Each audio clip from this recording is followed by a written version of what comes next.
I think we should start. My name is Ray Inverno, and this is an event that I've organised in memory of the late Alan Taylor for Alan's wife, June Taylor. That's the good news. The bad news is June isn't here. I don't know what June is, but I'm 81, and Alan was my tutor, and so I imagine he was senior to me when I came here. So I imagine that June's in her 90s. Anyway, I'm going to give a talk first, and then my colleague Professor David Giroir is giving second, and my son Mark Inverno is giving third. And then we hope that will be about 6 o'clock, and then we're going to play some jazz for you for maybe half an hour. But I know that people have got buses to catch and trains to get, and they may not like our music. So do feel free to leave at any point. So I'm going to talk about not music, computing and AI, but computing, music and AI, because that's really my status. I came here in 1962 to read mathematics in the first year of the college where it was being built, and my tutor was Alan Taylor. I got married at the end of my second year to my wife, Pauline, who we celebrate our 60th anniversary this year. And we had 4 children, 3 boys and a girl, the oldest which is Mark. And we got to know June because Pauline and I in our third year used to babysit for them because they had 4 daughters. And so that's how we got to know June. And then Mark came up here in 1983. Is that right? Yep. Okay. Very good. And we think we might be the first, second generation CATS people, but he might be, but we don't know. But he had the same tutor, Alan. And he said to me just now that he didn't actually go to lectures, but he just went to see Alan each week, and Alan gave him enough help to get him through to a degree that eventually led to him to get a chair. And I've been here before. I can't remember what year it was. I think it was 1990 when I was a visiting fellow that Alan set up for me. I came for 6 months. He was away at the time, actually. But I had a fellow's room in college, and I even had a couple of tutees that I looked after. So he fixed it up so I could finish writing my book. What book? Well, I had gone to Southampton University after doing a PhD at King's College London in 1970. And I had a temporary post there for 3 years. But the guy who I was replacing never came back, so they gave the job to me. So I was there for 36 years. And during that time, my field was general relativity, Einstein, gravitation, and all that stuff. And there was no one else there. I was an isolated singularity, and it took me ages to get a colleague, James Vickers, against all the odds. I was on a selection panel. There were 3 professors on it. I was an ordinary lecturer at the time, and they all wanted support in their area. But in the end, I won the day. Anyway, after I'd been there a few years, they did give me a course in general relativity, a third-year course, and I produced some notes. I produced some notes on the basis I wanted students to get to a particular endpoint. I wanted them to know about what they'd be interested in: black holes, gravitational waves, cosmology. So I designed a course, a very novel course, on the basis of the endpoints, which I won't go into the details of it, but I can tell you these notes, which has got self-study sections in it at the beginning for the technique of tensors, spread throughout the world. I know they got as far as New Zealand and Australia. And I had a research student who went on to become an editor at Cambridge University Press. He said, "Why don't you get them published?" And I said, "Okay." So I submitted them. And I used to have a thing I called the cynics. It was called the syndics in those days. And they had to look at it, and they rejected it on the grounds that it wasn't a research monograph, which it wasn't. It was a teaching text. They didn't seem to understand. Anyway, I told Alan. He said, "Okay, I'll publish it." Quite amazing. He had a series which he could publish, so he did. And this is called Introducing Einstein to Relativity. It's my course, essentially, written up with some pretty pictures in there. And it's very specialist. It's really third-year mathematicians, physicists, possibly for first-year postgraduate students. But to my amazement, it took off, and it was used in other physics courses throughout the world, including Harvard, for example. And it sold over 20,000 copies. And so Oxford University Press said, would I write a second edition of it? Because it was getting a bit long in the tooth, especially with cosmology. In my day, cosmology was just a sub-bit of general relativity. And it's become a discipline in its own right now. And things change in cosmology almost on a weekly basis. So they said, would I write a modern version? And the answer was I didn't want to do it because I was into other things at this stage. But I had this close colleague, James Vickers, and he retired a couple of years ago, and he said he would write the extra material. So he's written 3 new chapters, one on relativistic cosmology and the other up to date with gravitational waves and black holes, observations of black holes. And we have a second edition now. It's got a subtitle, Introducing Einstein's Relativity, a Deeper Understanding. And this is a presentation copy for the library, St Catherine's College, Oxford, in memory of my tutor, Alan Taylor. So, where are you, Christy? Please take that to the, not now, no, take it to the library. We'll all go. Okay, so, Alan Taylor sadly died in 1995, and they set up a memorial lecture series for him because he was a really important figure in all sorts of different ways, but in particular in mathematics. He was a pioneer, an inventor of the field that's called IAM now, Industrial Applied Mathematics. He started it up. And they've had an annual lecture series, and I've tried over the years with Mark to get into it, to pay tribute to our tutor, but they wouldn't have us because what we do is not IAM, we couldn't dress it up as such. So in the end, I decided I'd make an effort to put on a seminar for June, because sometimes they go to those lectures, and June's there as well, and they don't take any prisoners there. It's all very highfalutin mathematics. And so I said to her, okay, June, I will put on a seminar for you where you will understand it all, or most of it. So, sorry, June, but this is being recorded, so maybe she will get to see it. Can I do this? Right, computing. I was a pioneer in the field of computer algebra systems. That's getting computers to do algebra. X plus X equals 2X, X times X equals X squared, that sort of thing. Except these are huge calculations. They're usually what's called algorithmic, which means you know what to do at each stage. But if I could give you an idea of just how complicated this area is, I had a general purpose system, but it was looking at applications of general relativity. Einstein developed his field equations in, 1916, vacuum field equations for the gravitational field. And he thought they'd always be too complicated for anyone ever to find a solution. And to give you an idea of how complicated they are, I was the first person ever to use my system to calculate which arrow is it? No, it's the other arrow. This is the output. You don't need to know anything except that it looks quite complicated. Little g's, for those who want to know, is actually determinants of a 4x4 matrix. That's got 24 terms in already. And there's 10 things that you have to say equal to 0. This is the first, the mile 0, 0. This is the first 26 terms. There are 100,000 or more terms. And so if you were to print it out at normal size on a stack of paper, the paper would be about 3 meters high.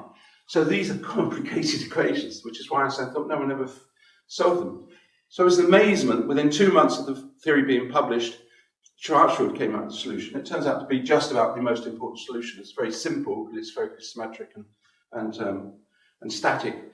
But it's the paradigm for a black hole. Most of our understanding of black hole comes through this equation. So that's the field of exact solutions. No, definitely not got this. So my system was used to do large calculations. For example, I was at King's College at the time doing a PhD under the aegis of Bondi and Pirani. And Herman Bondi, had done some pioneering work in gravitational waves, gravitational radiation. And he had a student who spent all his time just calculating for him. It took him 6 months to do this calculation, the major part of the calculation. And I checked it on my system, and in those days it took 4 minutes to do it, and discovered 4 errors. So the point was that there was a lot of calculations to do. This guy was very systematic, the way he did the calculations. And then there was, you can actually write down some what's called an ansatz, an assumption about what the mathematics of the solution is going to look like, and then you can see if you can solve the field equations. And Harrison came up with 40 solutions. We never directly computed this R00, the Ritchie tensor, to see if it was indeed 0. And I had a colleague called Ian Cohen who was given that as his research task, check that the Harrison metrics are actually vacuum. He did about 3, it took him about a year, and he realized he was going to require several lifetimes to complete it. So he abandoned it. But I, a research student of mine, did actually check that they are indeed vacuum, and in fact you could classify them as well. So the good news is there's thousands of exact solutions that have been discovered, and we have the technology to process them and to understand the geometric content. That's the good news. The bad news is that virtually all of them are pathological. They're just strange things that the partial differential equations throw up, and you need boundary conditions to make them physically realistic. For example, we don't have a two-body solution. in general relativity. So what do you do if you want to know what happens if you put two black holes together? The answer is, this is, by the way, the sheep family. So I started, this algebraic manipulator was my thing, Lamb written in Lisp, and then I did a machine code version for the Atlas machine, which was the fastest computer in the country at the time, and then it moved to the CDC, and then Ian Curry and Ian Frick in Stockholm Physics Institute built one for the IBM 360, I think it was. And then Inge Frick was given the task of making it machine independent.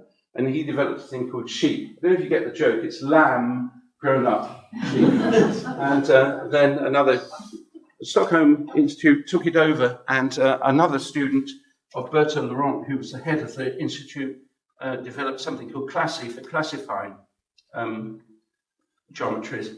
And then another student developed another extension called S-Tensor Symbolic Tensor Manipulator.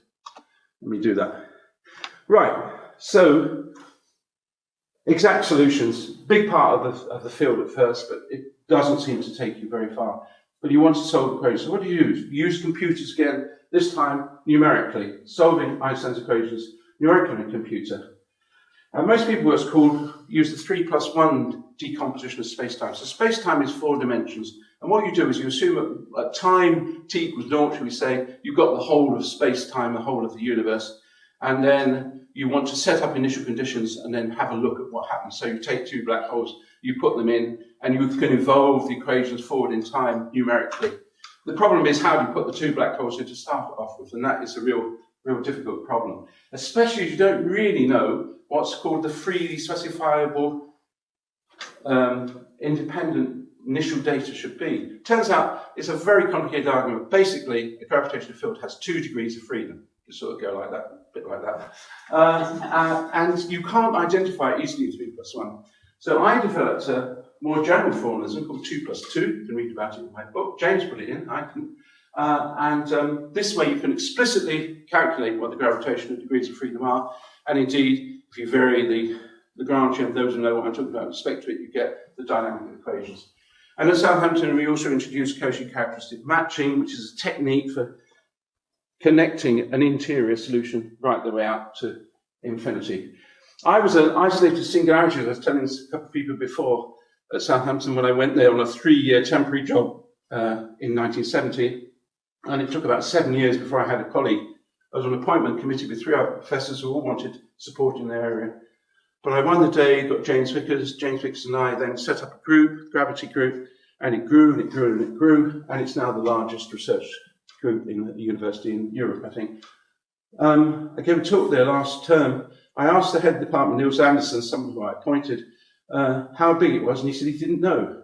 But I gave the seminar, and there were over 40 people in the room, and that's staff, fellows, visitors, research students.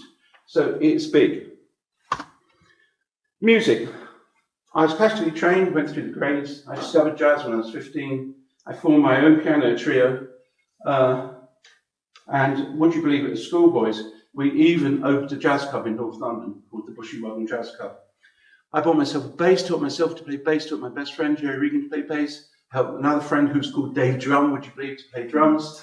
And I had a trio, and we used to play at Garden Fates, and we always used to go everywhere by bus in those days, and no one had a car, so we'd take a whole kit of drums and a bass on a bus.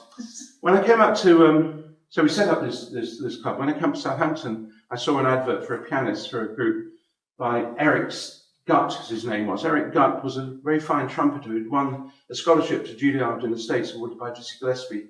But he hated his father, so he left the States and came to this country to read philosophy at London University, but lived in Oxford. Anyway, he set up this group, and he didn't like my piano playing. I was very much influenced by Oscar Peterson at the time. He didn't like that. He was much earlier. So in the end, I just bought a flute because I got my first grant check, and I was just learning to play it, making all the noise in the halls in St. Catherine's that were just about being built by then. I moved into my 3rd term, my first year.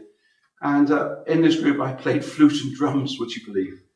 But Eric was an unusual guy, very unusual guy. He changed his name to Stubbs, so his father couldn't trace him. And so we had to have all our publicity changed from Eric Gutt Trio to Eric Stubbs Trio.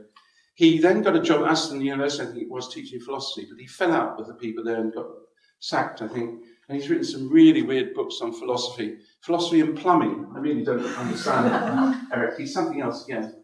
I did play drums and bass for a while in the Oxford University Modern Jazz Club. Why didn't I play piano? Because the piano in the pub that Herkimer was at, I can't remember what it's called, was out of tune. It's a semitone flat.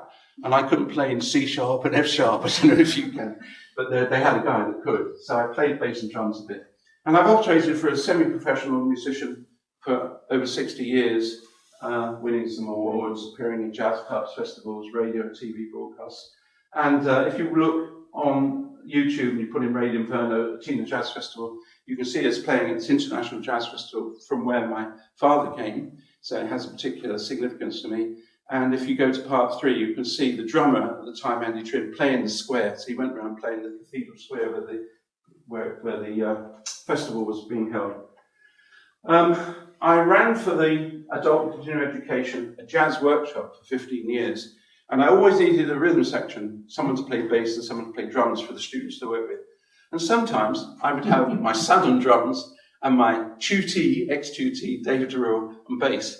And we were talking about those days just many, many years ago when they used to first play for me. I've been major involvement in jazz education, administration and promotion. I don't really want to go into it. I ran the Southampton Jazz Club for years. I Select Musicians Cooperative, ran it for 20 years. I was last chairman of Jazz South, regional jazz organisation, did all the jazz in the south and southeast of England. I put on 11 jazz festivals in Southampton.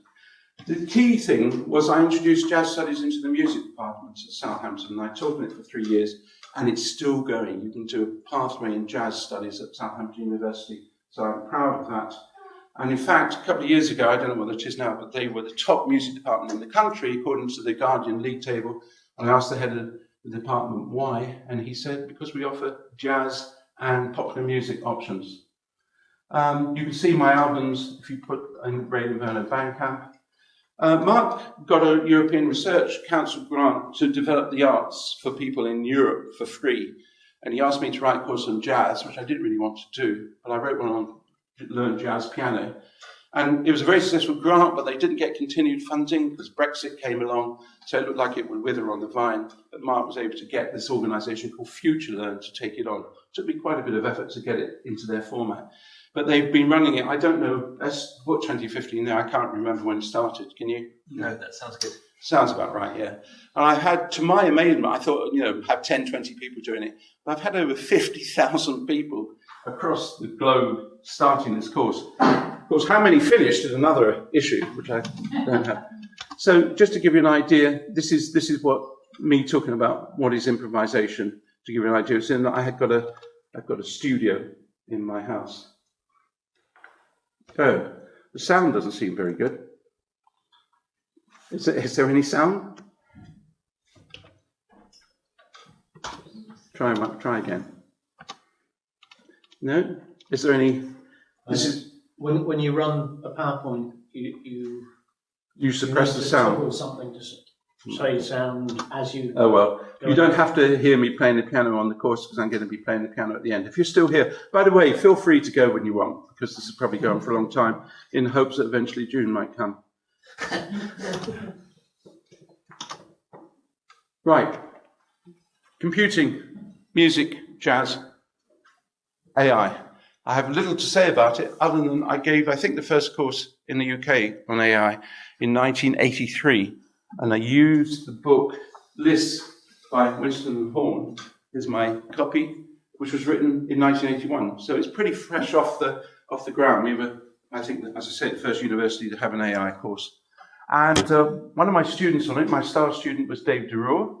And Dave's helped me with that course ever since because there's a program called Eliza. And they kept changing the dialects of Lisp and I couldn't get it to work. And Dave has got it to work. He's got a big list of Elizas that's in his pocket. He's going to say a little about Eliza. So the course is sort of teaching Lisp. And it's a very different sort of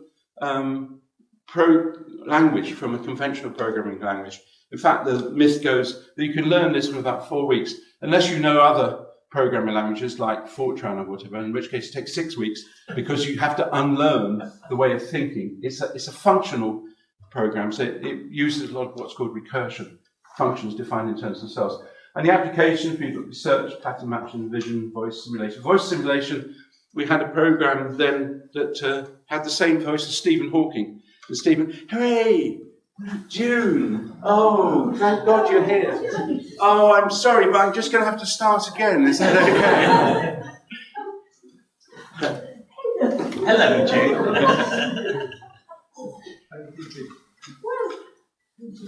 Come and sit down the front, because I know your hearing is not very good. June, try and come and sit at the front. I'm sorry. It's lovely to see you anyway. Let's have a round of applause for June.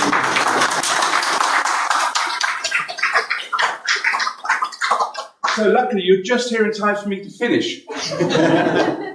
Now I'm talking about my course, the first course I think in the UK in artificial intelligence. We did some theorem proving. The Turing test you've heard about, where you have someone in a neighbouring, or something in a neighbouring room, and you communicate with a mobile phone or a keyboard or something, and you have to decide if the thing in the other room is a computer or a person. And there's a little toy program called Eliza. It's really good fun. I'll show you. David sent me this. And Tower of Hanoi, which is a nice way of showing how recursion works. And then in my day, when this course was going on, Lisp was big in the area of music, because in those days people wanted to understand how understanding works and get computers to work like humans. It's very different now.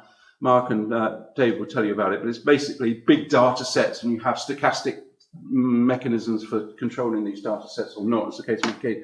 But there was this place called IRCAM in Paris, where they have a concert room which has special sound control surfaces. They've got these kind of prisms which they can rotate, so you can make it very dry or very wet.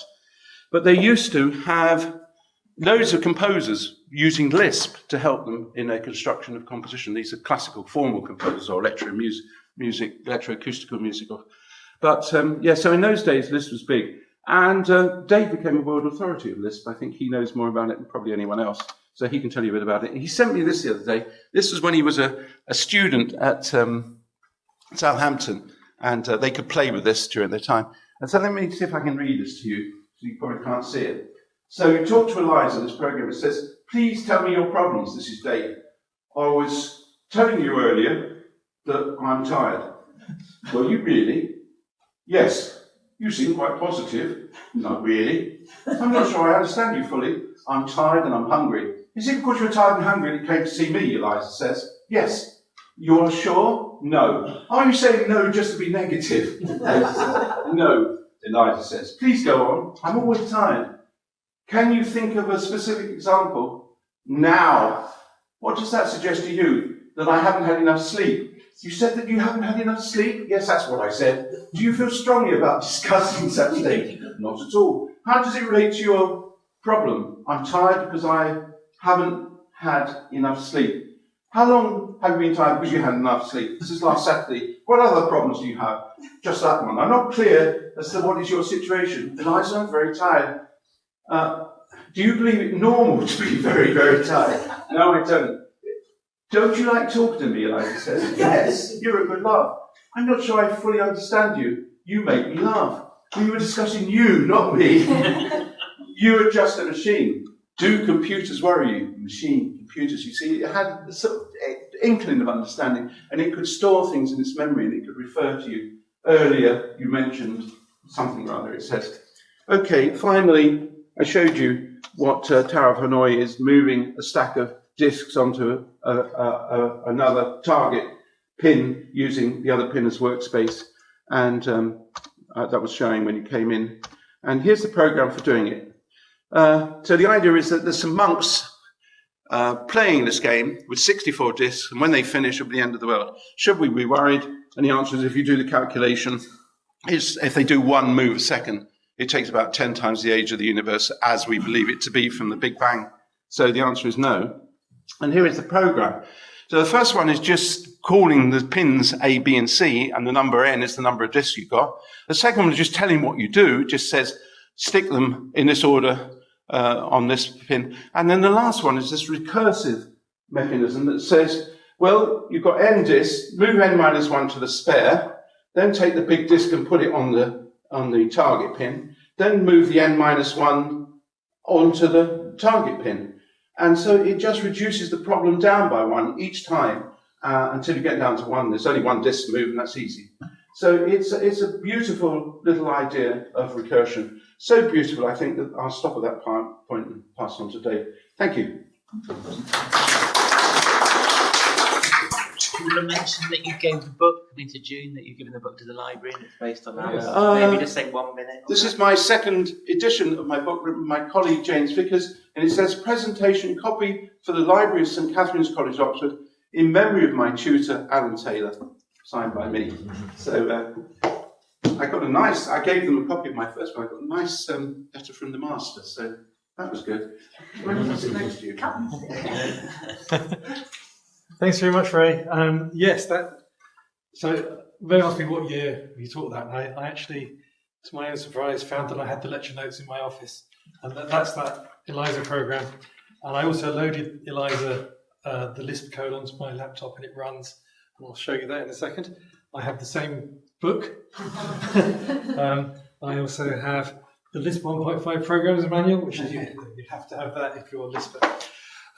Anyway, enough of that. So I'm going to talk about, this is chronological. I'm telling you some of the things that have happened.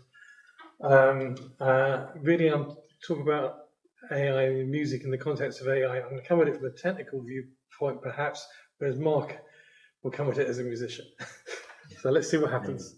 But first of all, I mean, to a point that Ray made, I don't know if you've ever come across this tool. It's called the Google Ngram Viewer, and you can, anyone can use this.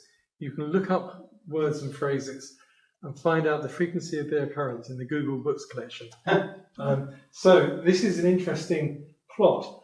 The red curve is what happens if you search for machine learning between 1950 and the present day. And the blue curve is what happens if you search for AI. And my point is, they are separate projects. So what Ray taught me in 1983 in the Lisp and AI course was that blue curve. And as you can see, it kind of peaked in 85, 90 and so on. It was the world of knowledge representation, expert systems and so on. Machine learning, on the other hand, which is a separate project with neural networks, has come along and suddenly really taken off today because we have a lot of data, we have a lot of computation, and both of those curves go up at the end because now those terms have become synonymous. Everyone's talking about AI and machine learning as if they're the same thing, but they're separate projects. And what Ray's been describing is the blue curve, which is where I come from as well. I was telling, thanks for my DPhil students for coming along, I was explaining what Ray had taught me, and it's actually quite a long list because it was Lisp, it was AI, it was general relativity. I do have this book. I remember you saying computing the Bondi metric as a coursework, that I write a passage. That's right. But also through the adult education jazz workshop, also jazz. So I loaded ELIZA on my laptop yesterday. This file was saved in August 68. Wow. And I tried a different prompt. It asked me to tell ELIZA my problems, so I said I'm a bass player. Is it because you're a bass player that you came to me? Yes, and I love Lisp. What else do you love? I love Mark's drumming. Tell me more about Mark's drumming. Mark is a multi-instrumentalist. Suppose Mark were not a multi-instrumentalist. Now, that's going back to about 65, when Joe Weizenbaum produced ELIZA. It wasn't there to demonstrate how amazing AI is. It was there to demonstrate how rapidly people will believe the chatbot program is this sort of anthropomorphic entity they interact with, completely preempting ChatGPT. But I want to go back a bit further. So back in around 1843, these two characters, Ada Lovelace and Charles Babbage. Charles Babbage had designed the analytical engine. This is an artist's impression, Sidney Padgill's impression, of this vast mechanical steam-powered computer, which the architecture of which resembles the general purpose computers of today. It was another 100 years before these things got built. So that's an amazing piece of engineering. And Ada Lovelace is often held up as the first women in computing, as a sort of icon of women in computing, first programmer. That's very important. But I think what people miss, and I've tried to redress this balance to an extent, is she was a musician. So not just a STEM icon, but really a STEAM icon. She translated a talk about the analytics engine into English from French, and she extended it with lots of footnotes to about 3 times the length. And these are two of the things in what she wrote, but each of these quotes underpins an entire research community today. So the first one, supposing, for instance, that the fundamental relations of pitch sounds in the science of harmony and musical composition were susceptible of such expression and adaptation, the engine might compose elaborate and scientific pieces of music of any degree of complexity or extent. So this underpins the whole algorithmic composition world, and you'll see that quote in many papers. And also in my sort of digital humanities world, we wonder what she meant by a scientific piece of music, and that's a whole other discussion. But she also wrote that the analytics engine has no pretensions to originate anything. It can do whatever we know how to order it to perform. It can follow analysis, but it has no power of anticipating any relations of truth. Its province is to assist us in making available what we're already acquainted with. That she wrote other things about this as well, and that sort of assertion, it sounds as if she's saying the computer isn't creative, led to things known as the Lovelace questions, which tease apart different aspects of what do we mean by a computer being creative, a computer doing things that would require creativity in humans. So there's a whole community called computational creativity who are trying to get computers to do things indistinguishable from humans, who come out of that piece. And I'm just going to touch on that one first before I probably go back to the other. So back just pre-pandemic, 2019, I worked with a mathematician colleague here, Marcus de Sotoy, and a composer, Robert Laidlaw, who was at the Royal Northern College of Music as a PhD student. He's now here in Oxford and Jesus College. And they did a Turing test type thing. So the first of these images is at the Barbican, the second is at the Royal Northern in Manchester. This one down here is the Royal Institution Christmas lectures in 2019. The third lecture. If you want to see this, you can find it online, but you need to know that this occurs 3 minutes before the end. So you might want to fast forward with the closing credits coming over it. And what we did in these tests, Rob composed a piece of music, which was real Bach and fake Bach. We were working, I'm at the Alan Turing Institute, the National Institute for Data Science and AI, and I've been working with Rob on this. And we asked the audience to determine which bits were human and which bits were AI composed, holding up a card which is blue or yellow to say which it was. You can see some of the cards in the lower image here. Actually, I ran this again a couple of weeks ago. It's still a really, really interesting exercise. And actually, it's really, really difficult to tell. Unless you're someone who knows Bach very well or performs Bach a lot, and then you can tell that the AI isn't so easy. But this is great for public engagement, great for discussing AI and music, but we didn't want to be talking about can AI replace humans. We're not interested in that discussion at all. We're interested in how can AI help humans be creative, be part of that creative process, be an assistant in the process, not a replacement.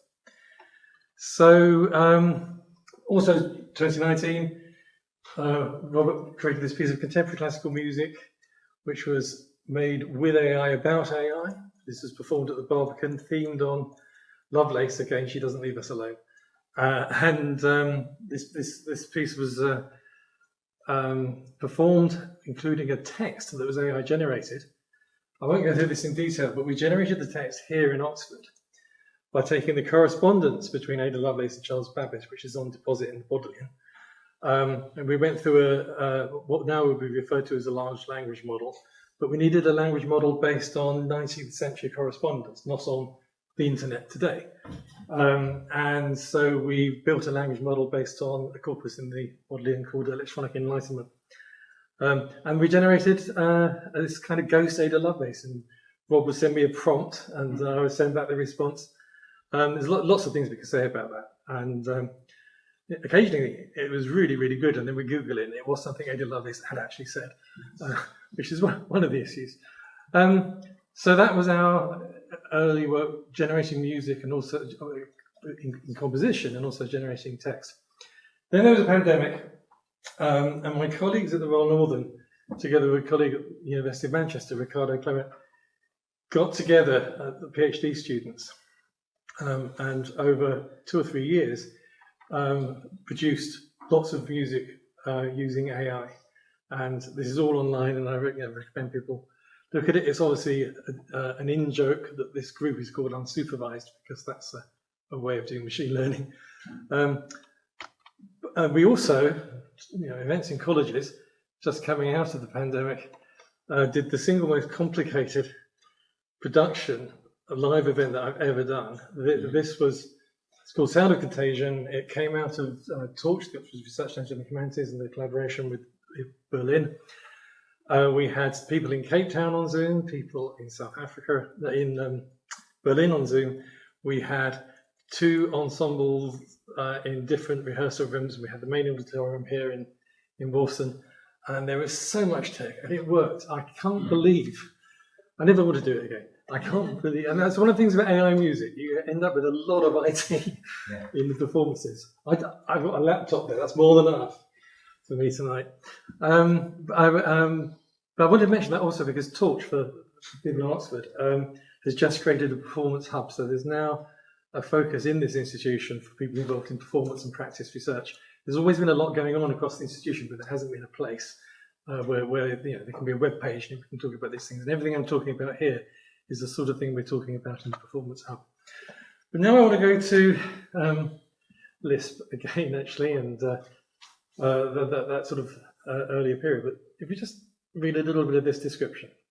Voyager is a non-hierarchical, interactive musical environment that privileges improvisation. In Voyager, improvisers engage in dialogue with a computer-driven, interactive, virtual improvising orchestra. The computer program analyzes aspects of human improvisers' performance in real time, using that analysis to guide an automatic. Okay, I won't read it all. You get the idea. This sounds like a very sophisticated, real-time, interactive, improvising AI. What you need to know is that was 1986. Okay, so George E. Lewis,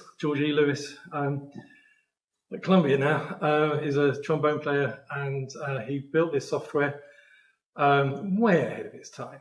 But the point is, you get the sense these days that music and AI has just been discovered. But it hasn't. We have been doing it absolutely from the outset, as Ray said. And I had the privilege, October before last, to work with George. This is a performance again at the Royal Northern with 5 instrumentalists and a piano, which is Disclavio, which was being played by Voyager. This is George introducing it. And we used an enhanced version of Voyager with using software that I'd written to recognize sonic gestures, acoustic gestures, the side of the trombone, tongue fluttering or whatever, so that the musicians could hand off between them in the improvisation. So this is a modern extension of Voyager. And in fact, we're going in May to New York with this. These are my colleagues from the Royal Northern, and we'll be performing with the software there at the International Contemporary Ensemble, which is very exciting. So, will it be live streams, Dave? We'll be able to watch it. I'll find out. Yeah, it'd be great. But I just wanted to, if I just pop back a couple of slides. This guy playing the tuba, top left, his name's Jack. He's a very good tuba player. First time I saw him, he was playing microtonal tuba, but that's another story. We did some work with Google, and Google had produced some really good AI tools, machine learning tools for musicians, and one of them is called DDSP, which actually stands for the Differentiable Digital Signal Processing. But it's a really nice tool because it just drops into your normal workflow, as it were, in the music technology of production today. And it takes the expression of the instrument that you're using and maps it to a different instrument. Their tuba sample that comes if you use DDSP is Jack on that tuba that you just saw. I may demonstrate this later, we'll see. So there's a real-time use of AI, and it's not just saying what's the note, let's play it on a different sample. It's mapping the expression across perfectly. So Rob went off and did some stuff for the BBC Philharmonic and did their first ever. He's interested in AI, and the orchestra did their first performance of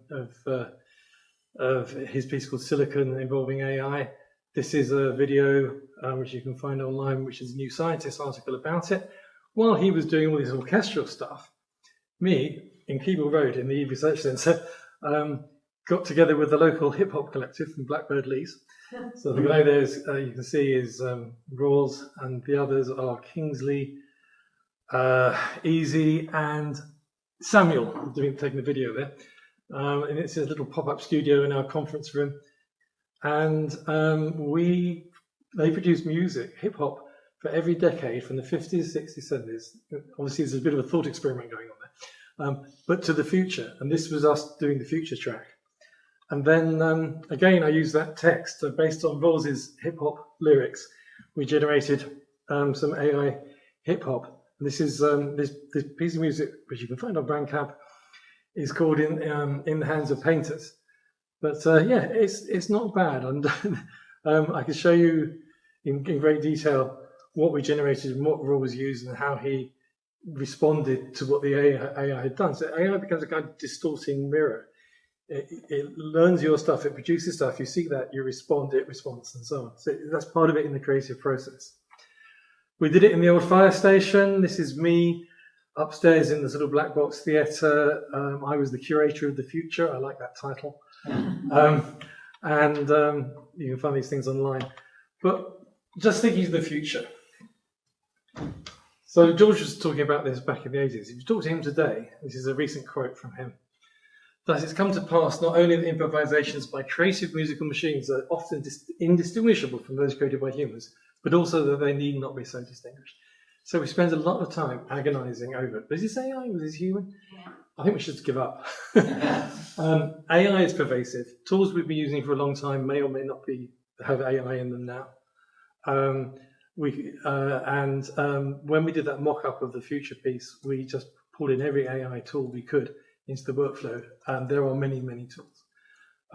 It's not something that's about to happen, it's something that's already happened. The epoch of AI is with us, and it's pervasive, and we need to understand what it means to be a human being living in that environment. And my concern, I suppose this is my message, I work at places like the Alan Turing Institute. We have fantastic computer scientists, mathematicians, statisticians, software engineers, building these AI systems, but no one's asking the question, what does it mean for a creative human to be interacting in real time with the AI? We are asking that question with the music work. So music it's not just about the application of this to music, it's about the application of music as a lens to being the creative human. So you can see my picture. I often finish my talks by trying to encourage the AI community to actually think about living in the moment with the AI. And I'll close there. There is incidentally going to be a conference in Oxford in September. Yeah. Over to I'm Mark. working on 3 papers for it, Dave, so I'll get one in. Thank you, Dave.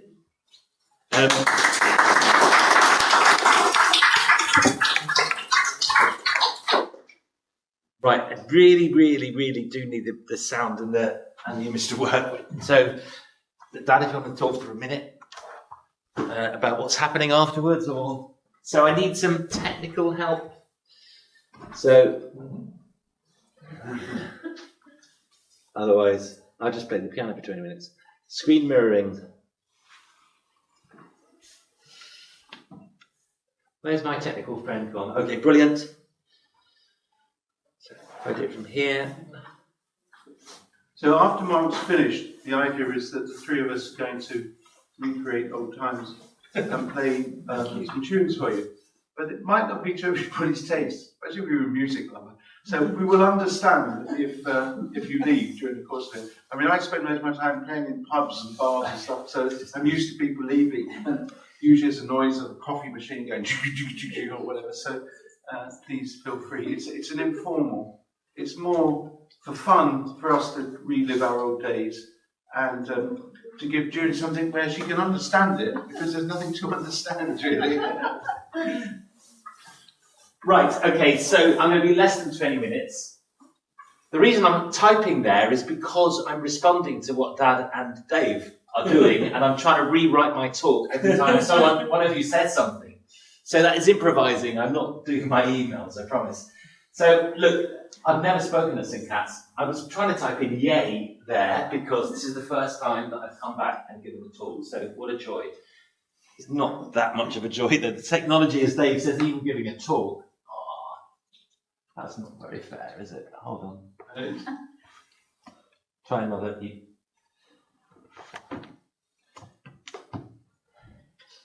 I'm going to need my friend back. Can you come back? Can you stay here? Just for every slide. You need oh, no. Is that okay? Yeah, there. That's a good way. I think I need you with me for this whole talk. Is that okay? I think we've established that. And now, okay, now I can't see. Don't work with technology. Isn't this extraordinary? It works absolutely fine. Oh well, I have to do it from here. One of the things I thought was absolutely brilliant, and now my machine's just got a circle. It's extraordinary. You've got the wheel of death there. Maybe we should just do a tune or something. No, it's crashed. Look, the whole machine has crashed. Golly. Right, let's do that again. Let's try. I promise it's worth it. Well, I'm not. Who can't promise that? Yeah.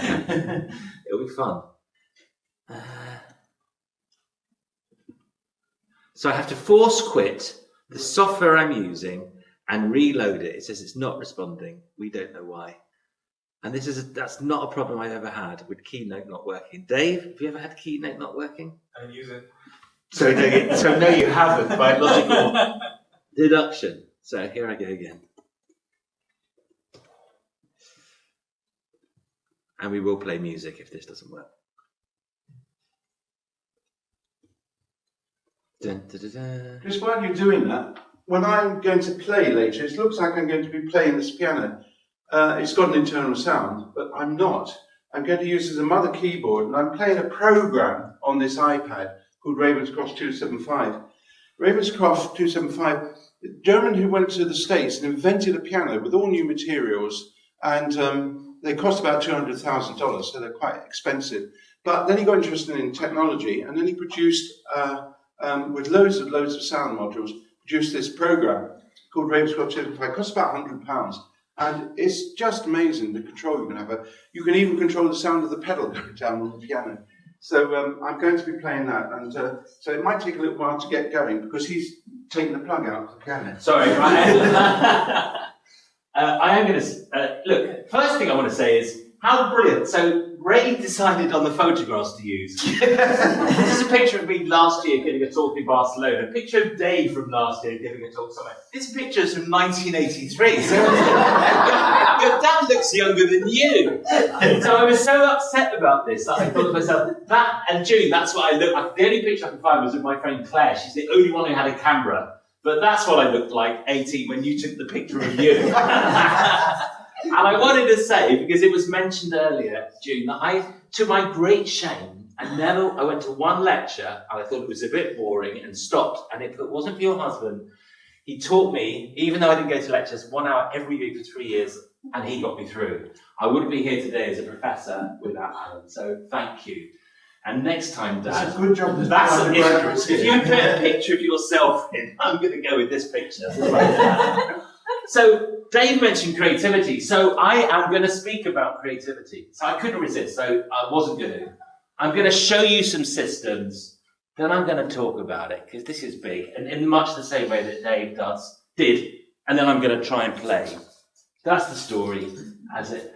Dave used Enneagram, so did I. I just went online and looked at creativity. So look, post-war, this word appears from nowhere. And this is why,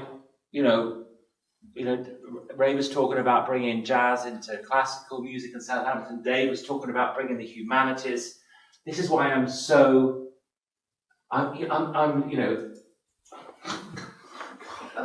lost for words. I don't know what to do. What do I do? Look, here's the point. Creativity was a word that came around in the post-war. The word creative is slightly overloaded. You go back to the way the Bible was put together, you've got Greek and Latin. Thank you so much. I think you're going to... If I can buy you a drink afterwards, I would love to. I remember putting on a workshop with someone called Maggie Bowden and John McCormack. Maggie Bowden was a really important, wonderful person, but she was a cognitive scientist, and she was built very much in this post-war tradition of what creativity is, which is a power in the mind to create novelty, to create value. But actually, pre-war, there were other for me, much more critical coming through the Enlightenment time about what creativity actually is. So this suggests that you can measure it, it suggests that computers can do it, but actually, if you think about what matters as to be a musician, you want to think about art as an indivisible human experience. Things like focus, inquiry, embodied. So, why was interdisciplinarity so important? It really matters what you think creativity is before you start using AI. So if you think this is the case, then you can think machines can be creative. And I'm going to show you a clip from News at 10 a few years ago. So in the left corner is me thinking that it's Dewey. I care about this. I care about this as a musician and a scientist. But there are other people in the computational creativity world. And here is, I'm only interested in AI as a tool to support human creativity and music making. I have zero interest. In fact, I'm incredibly skeptical and scornful of people who try to do that. I don't get it. Music is about being human. And this doesn't make me very popular in the computational. I actually haven't got a paper published in several years there. It's quite funny. Here is me arguing.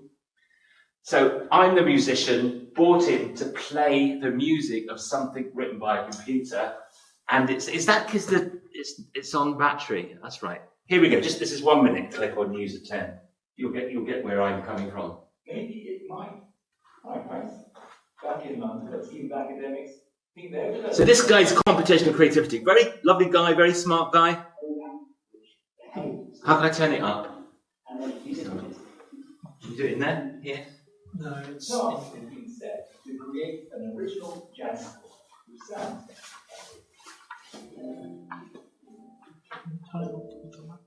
with sound. It's full sound here.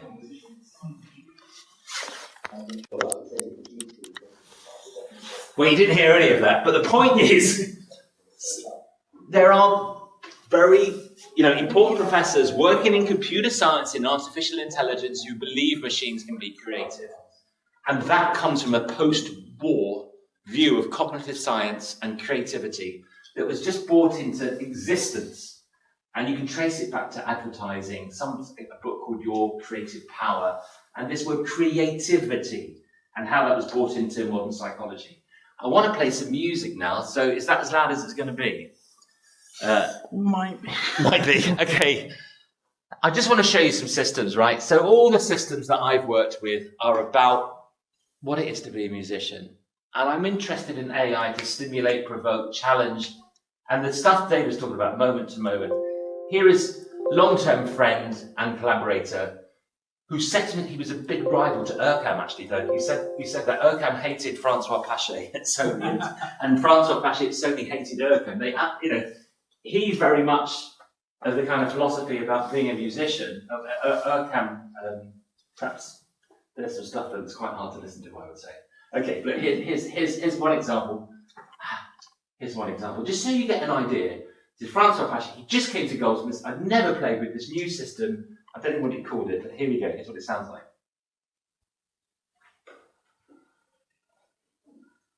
No. I'm sorry, Can Jude. you not press the play button on the computer? Yeah, maybe. So this is like half human, half machine. That's Francois Pachet on the right.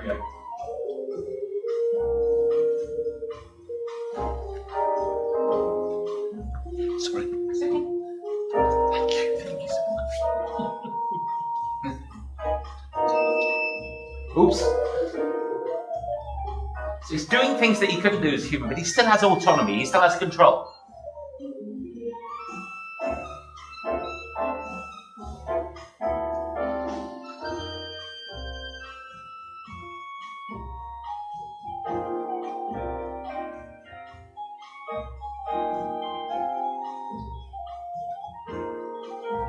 And there's some nice bits.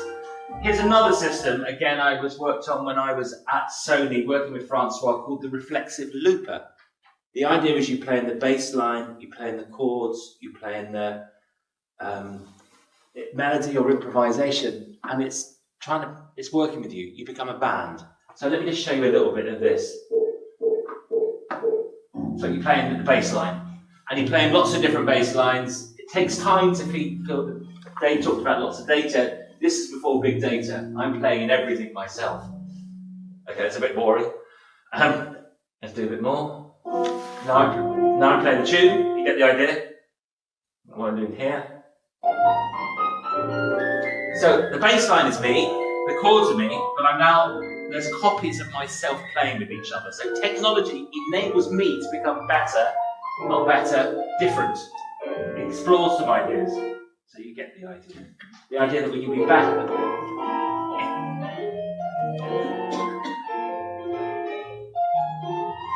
Now I solo and it recognises that, so it switches to other modes. Right. Here's another very interesting system. Matthew E. King, my long-term collaborator at Goldsmiths. According to the BBC, this was the first time an AI, it's a shame this is a photograph on the BBC website, because he was not playing a system. So he built the AI system and put it up against Martin Speake, a leading sax player, and this is what it sounded like. And this was a few years ago now, and I don't think it was the first, but it's an AI system performing autonomously with a sax player, and it sounds a bit like this.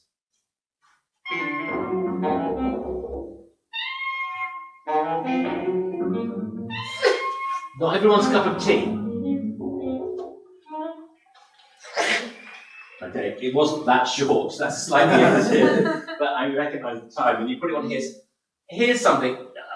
Dave invited me into the touring. This is I'm quoting Dave, because this is a critical thing. If you look at the history of AI and music, there are very few AI systems that people want to use. Because they're just not that interesting. They're not made for users.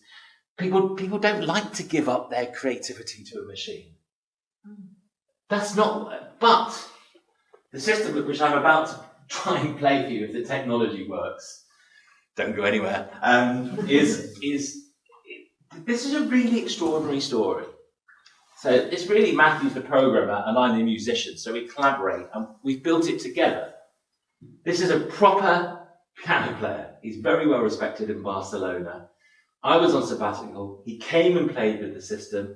And he said, I want to use this. I want to go away. Because normally you have to pay people, which is why I think the New York thing's a fantastic thing, Dave. It's quite rare that you get invited to do these things when you haven't, normally you have a big grant and you pay musicians to do something. He sat down to pay me, I want to use it. And he did. And he was just on the radio, literally, about 3 days ago, talking about this and showing, what the potential are for teaching. He's also teaches at the Catalan Music School. Just going to play you a little bit of it. Doesn't matter whether you like it or not. What's interesting is he did all the learning. He took it home and trained the system. Here we go. So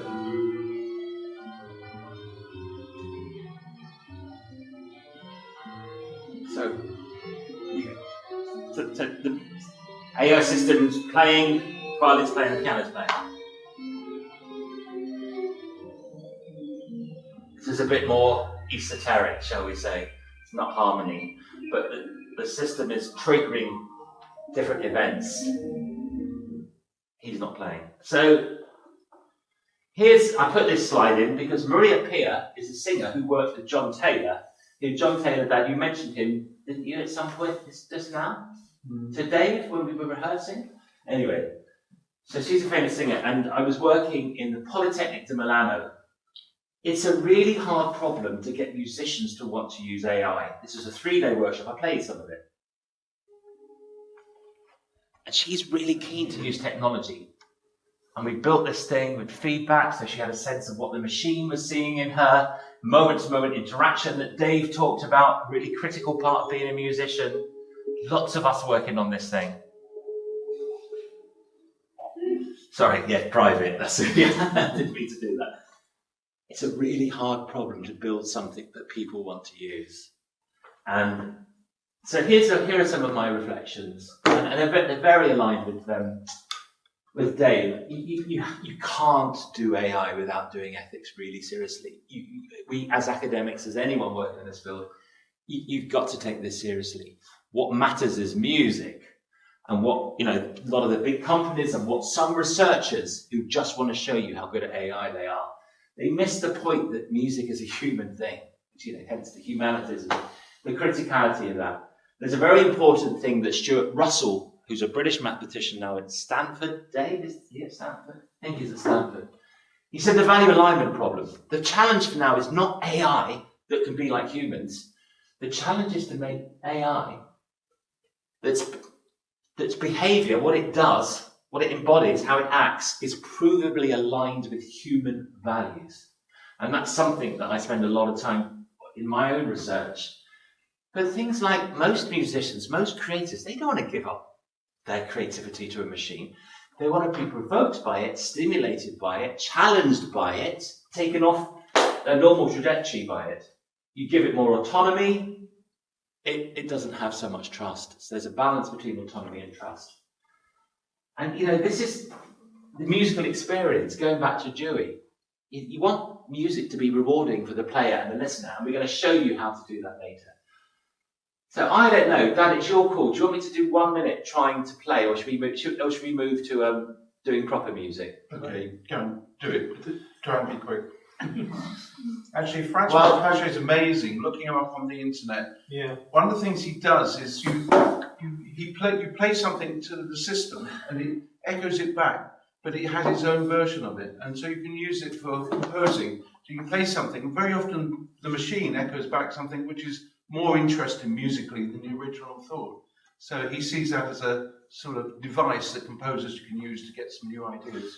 Yeah, so we developed this to be something that actually is more like a performance. So Francois' stuff was more like repeat, echo, repeat. So So why is this interesting? Of course, I've lost the thing. The part of the problem with the ethics of AI is it uses other people's data. And, you know, all of these systems, they go and they appropriate the music of other people, of human people, without those people knowing. And so it might sound a bit like Bach, it might sound a bit like Keith Jarrett, but that's because it's trained on loads of Bach and loads of Keith Jarrett. Is it really surprising that we leave statistical patterns in the world, particularly in music, the Western music tradition? No, it really isn't surprising. So, you know, why people want to work on making something sound like Bach for 3.9 seconds when it used to be 3.8 seconds, I truly don't get it. And I'm very happy to say that to people. I thought, now, well, Dave, what do? I have to go here, don't I? The audio milliseconds. This probably won't be everyone's cup of tea, but the point is, it's ethical. The data comes from me. There's no, it provokes me because I don't know how it's going to behave. So there's a sense of, it's not reading them. Is your piano on, Dad? We could do this afterwards. No. It is now. It is now, okay. So let me just take that out. If this doesn't work, oh, it's there, it's there. Good. Okay, so it's there. Do this. So again, it's technology. Look, make your own mind up. But I'm trying to develop these ideas around moment-to-moment interaction. Dave, you know, you said it right at the end of your talk. What matters is, does this help me in some sense become a better listener, a better musician? Because I don't know what it's going to do. Can you come round to me? I'll only do this for a minute, and then you can have proper music, I promise. And this is probably going to be the future, isn't it? We think about, we're still on screens and we're still on phones. The way we interact with technology, it's still very typey. What's going to happen eventually is we're going to have this moment-to-moment interaction with technology, an embodied moment-to-moment. So people like Dave and me who are working in this field, I suspect we really need to get this right because this is the future. We need to really think hard about the ethics, the experience, the psychology, the social psychology of it all. Anyway, I'll play.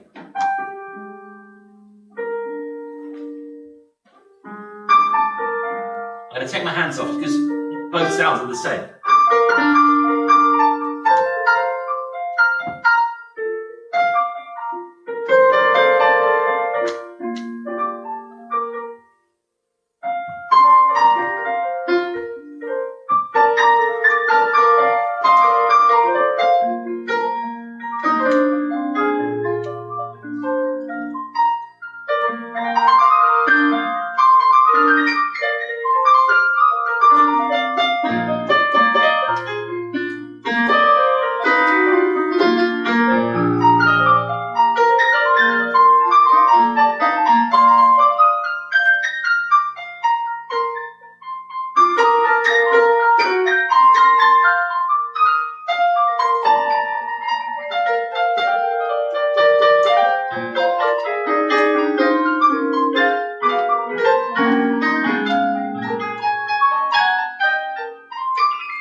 The other thing is, the AI never knows when to stop. So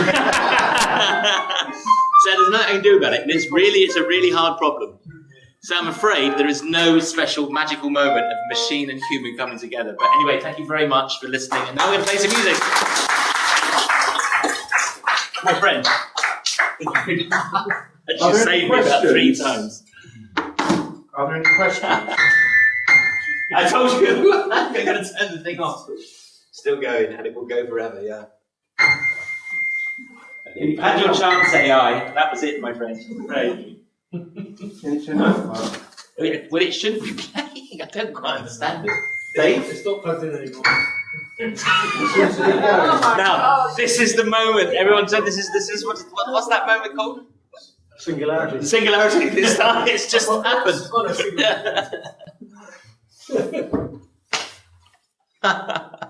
That was bizarre that it's carried on playing. You got any explanation for that at all, Dave? None at all. I do know. That was entirely unexpected.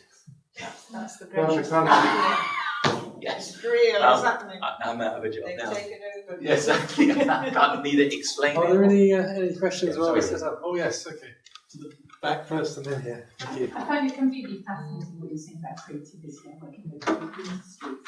And how do you feel as a musician about if you did create something extraordinary with a machine?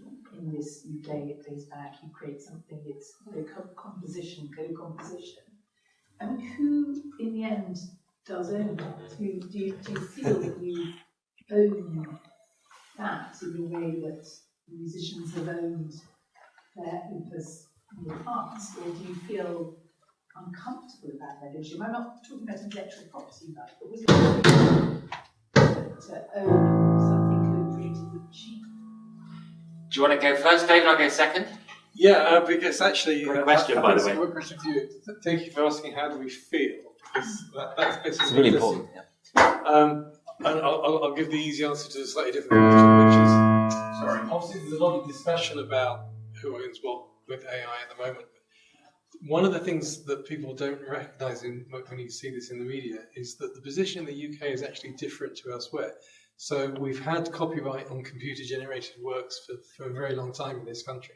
Human owns the copyright, but it is a well-established thing, and it isn't the case in other countries. So it's a very interesting situation. But how does it feel, Mark? I mean, that was slightly nerve-wracking. Just try and make it. I mean, I can feel that it was quite challenging for me to try to do it. I don't think it's as good as me playing with another bass player or piano player. So I think we're an awful long way. Well, what I think it might be, the thing that I'm really interested in is would it help children or other people who haven't explored music get more confidence in this ability to have a moment relationship with themselves and be open to exploring themselves? And so I think there's potential there. And I think it's a lovely little tool for me to talk about the ethics of AI and the experience of AI. But would I want to do and I have played this on proper concerts, but no more than 3 minutes. That's plenty, And I think it's interesting. And one of the things we didn't talk about is what's the experience of the audience. We go.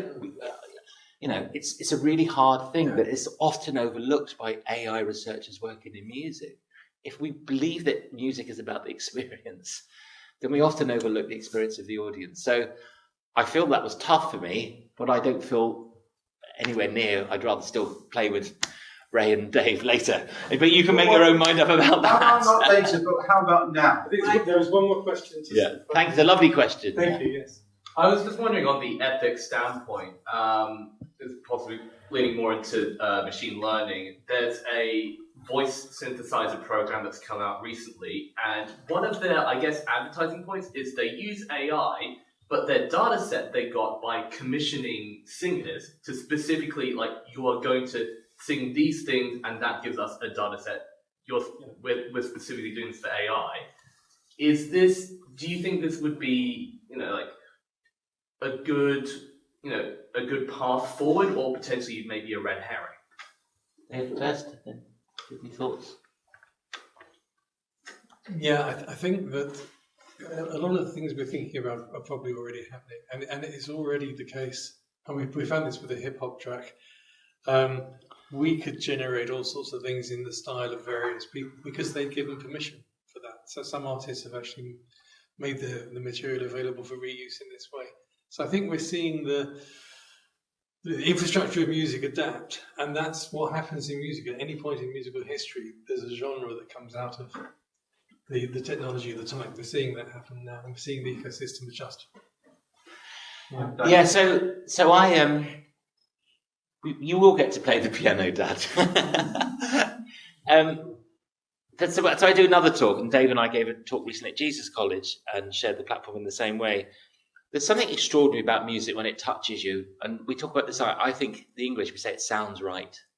And so I think for people to explore the nature of their creativity and perhaps to come up with some post-production ideas, I don't have a problem with it because the ethics seem from what you describe. But ultimately, what do you want? I want a relationship with the human being playing the music. I don't want too much technology in the way unless it helps me somehow get more emotionally into the music. But we're all different, I guess. Yeah, I've just used it because I'm not very good at singing. Yeah, great. It gives you more confidence to sing. Brilliant. Yeah. So I really would like to play a little bit because I know some people have to go. And I would like to hear at least a couple. Do you have one more question? Yeah. Oh, no, what about no more questions? Because she's got to go. I would like to play for you. Do it at the end for you. Yeah, we'll stay and answer your question. Sorry. Except it's not working. Oh God, technology. Oh God, please work. My headset's not good enough to sing and put this plug in. Yeah.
You're still here. I know you two have got to go, and you've got to go because you said apologies now, so please just go. One other thing, next June. That's if the rest of you want to stay. We won't go on for much longer. That was Autumn Leaves. This is called Bésame Mucho. Kiss me a lot. So, bye, my friend. Nice to see you back.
Unaware at the time, and I think we should finish.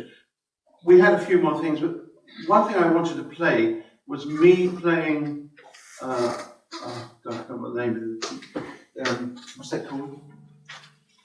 Things ain't what they used to be. Things ain't what they used to be, because that's what I play at the beginning of my course. So at least 50,000 people have heard me play this. So I just play that, and then we go into our closer. So our closer is something I think you'll all know if you're old enough to. So we won't play that because of the time. Are you with me? I'm just going to play the tune on my own. Okay. And then we go into our closer. So you haven't got the music for the closer, that would be good. So this is what at least 50,000 people have heard, assuming they played it all the way through.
Drum solo from Mark Gimbo.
So thank you for coming today. It's really nice to see you. I hope you enjoyed some of the talks. Hope you enjoyed a bit of the music, not quite as much as I was hoping for, but we did have a few questions and probably a few more as well. But anyway, thank you. Mark on drums, Dave Durrell on bass, Ray Devon on piano. Thank you and good night.